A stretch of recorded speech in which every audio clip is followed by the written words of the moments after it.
Perang Bubat, Darah untuk Mahkota, ketika permainan dendam akhirnya menyentuh jantung kekuasaan secara terbuka. Darah untuk Mahkota. Bagian 8. Takhta dalam darah. Kematian Mahapatih Arya Raksa menyisakan kehampaan di pusat kendali Majapahit. Takhta memang masih di tangan Hayam Wuruk, tapi otoritas kini mengambang. Seperti kapal tanpa nahoda, Majapahit mulai goyah, bukan karena serangan luar, melainkan dari bisikan dan tikaman dalam. Dewan mulai retak. Muncul dua faksi konservatif yang ingin mengganti Mahapatih dengan loyalis berdarah Jawa murni, dan faksi kemajuan yang diam-diam dibisiki oleh para keturunan Sunda yang telah menyusup jauh ke dalam birasi istana. Dan di tengah badai itu, muncul seorang pria muda yang memikat hati banyak bangsawan. Rakai Jayawarsita, tampan, cerdas, dan konon berdarah campuran Jawa Sunda. Ia bukan siapa-siapa di permukaan, tapi yang tak diketahui oleh para elit Trowulan adalah ini. Jayawarsita adalah murid rahasia dari Wirapradana. Dilatih sejak usia 12 dalam seni negosiasi, racun, dan penyusupan. Bukan hanya alat.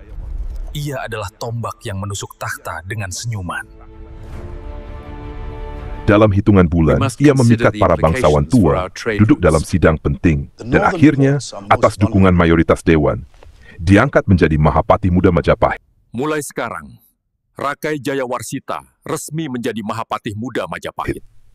Tak ada yang tahu bahwa saat ia bersumpah di depan raja, Larasati tersenyum dari balik tirai. Dan di ruang rahasia, pesan dikirim ke Gunung Galunggung. Burung telah masuk ke sangkar. Istana sudah mengandung racunnya sendiri.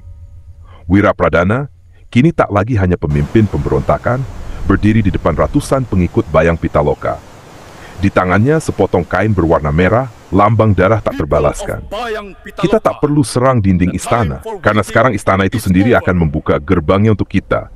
Kita tidak akan menaklukkan Majapahit, kita akan menjadi Majapahit. Tapi dengan wajah Pitaloka. Namun, tak semua bisa dikendalikan. Di balik semua kemenangan licik itu, satu orang masih hidup dengan firasat tajam.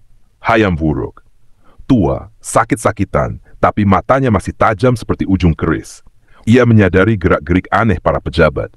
Ia mengenali bau dendam yang disamarkan dengan bunga dupa dan diplomasi. Mereka kira aku terlalu tua untuk curiga, gumamnya, menatap langit malam dari singgasananya. Tapi aku tahu, Pitaloka belum selesai. Ia memanggil satu nama dari masa lalu, Ki Pancatapa, mantan Algojo Majapahit yang telah lama menghilang ke pertapaan. Sang raja tahu, untuk melawan bayangan, ia harus melepaskan monster lama yang pernah ia simpan. Takhta kini dikelilingi darah dan racun. Bayang Pitaloka telah menyusup sejauh-jauhnya. Tapi apakah mereka siap bila api dam berubah menjadi api kehancuran yang membakar semuanya, termasuk harapan mereka sendiri? Bersambung ke bagian Semimen, Pitaloka membakar Majapahit.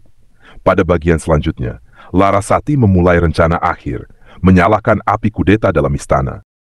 Pada bagian selanjutnya, Larasati memulai rencana akhir, menyalakan api kudeta dalam istana, tapi Ki Pancatapa juga kembali, membawa rahasia kelam masa lalu, Bubat yang bisa membalikkan segalanya.